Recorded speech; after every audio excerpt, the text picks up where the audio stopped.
Hello అందరికీ.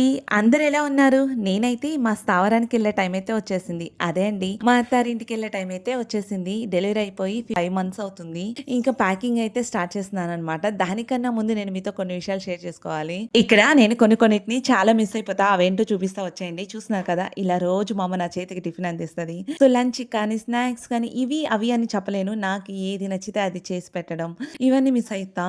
అక్కడికెళ్ళాక ఇవన్నీ కుదరవు కదా మనకి. సో ఇంకా టిఫిన్ అయిపోయాక ఇలా కాఫీ తెచ్చియడం, కొంతసేపు కూర్చొని అలా కాఫీ తాగడం. సో ఇవన్నీ చిన్న చిన్నవన్నీ మిస్ అయిపోతూ ఉంటా. కానీ ఇదే టైంలో వెళ్తున్నందుకు కూడా చాలా హ్యాపీగా ఉంది. ఎందుకంటే మా పెద్ద పాప వాళ్ళ డ్యాడీ దగ్గర ఉంది. తను చాలా మిస్ అయిపోతుంది. అందుకని తన దగ్గరికి వెళ్తున్నందుకు హ్యాపీగా ఉంది. బట్ కొంచెం భయంగా కూడా ఉంది. ఎందుకంటే ఈ ఇయర్ నుంచే తనకి లంచ్ బాక్స్ ప్రిపేర్ చేసి మార్నింగే పంపించాలి. నాకైతే ఈ క్యారేజెస్ కట్టే అలవాటు అసలుకే లేదు. దట్టు ఇప్పుడు చిన్న పాప ఉంది కదా, నైట్ నిద్రలుండవు. మార్నింగ్ తొందరగా లేగగలనా, లంచ్ బాక్స్ కట్టగలనా, టైంకి పంపించగలనా, ఇలా ఎన్నో డౌట్స్ అనమాట. బట్ అలవాటైపోతుందిలే కానీ స్టార్టింగ్‌లో కొంచెం భయమైతే ఉంటుంది కదా! మేనేజ్ చేయగలమా లేదా అని చెప్పేసి. అదనమాట సంగతి. సో, నాకు ఇది న్యూ జర్నీయే కదా! ఇద్దరు పిల్లలు అండ్ పాపకి క్యారేజీ కట్టడం ఇవన్నీ. సో, స్టార్టింగ్ కాబట్టి తర్వాత అలవాటైపోతుంది అని చెప్పుకొని ముందుకెళ్ళిపోవడమే.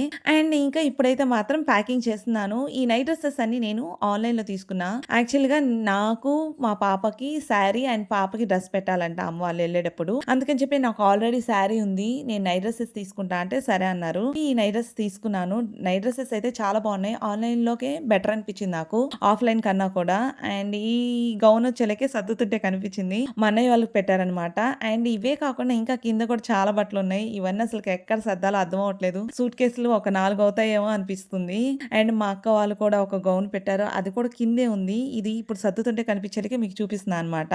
ఇంకా అవన్నీ సర్దేసి పక్కన పెట్టేసా. ఈవినింగ్ అయ్యేలకే అమ్మ అయితే పాప కోసం ఇలా డ్రెసెస్ తెచ్చారు 2. అండ్ 2 డ్రెసెస్‌తో పాటు పాపకి గొలుసులు తెచ్చారనమాట. నిజంగా వెండి రేట్లు ఏంటి ఇలా ఉన్నాయి అని మా అమ్మ షాక్ అయిపోయింది. యాక్చువల్‌గా నేను ఎళ్ళేటప్పుడే చెప్పాను హెవీ అస్సలకే తేవద్దు. ఎందుకంటే 1 ఇయర్ తర్వాత ఎదురుగా మళ్ళీ ఆ పట్టీలు మార్చాలి. వెండి అంటే మనం ఎక్స్‌చేంజ్ చేసేటప్పుడు హాఫ్‌కి హాఫ్ రేట్ పడిపోతుంది. అలాగని చెప్పి పట్టీలు పెట్టకుండా ఉండలేం కదా! అందుకని చెప్పి వెయిట్ తక్కువే తేండి. ఎందుకంటే 1 ఇయర్ తర్వాత మళ్ళీ ఎక్స్‌చేంజ్ చేస్తాం. అప్పటికి హాఫ్‌కి హాఫ్ మనకి రాను కూడా రాదు అన్నాను. అయినా సరే ఆ సన్న పట్టీల రేట్ చూసే అసలు నేనే షాక్ అయిపోయా. 5,500 అంట. ఈ మధ్య కాలం మేము వెండి తీసుకుంది లేదు. ఇంత చిన్నవి కూడా 5,500 ఏంటి అనుకున్నాము. ఇంకా దాంతో పాటు ఆ చేతికి పెట్టుకునేవి కూడా తెచ్చారనమాట. ఇంకా ఈవినింగ్ అవ్వంగాల్నే సలివిడి చేస్తున్నారు. నెక్స్ట్ డే తీసుకెళ్ళాలి కదా మాతో పాటు.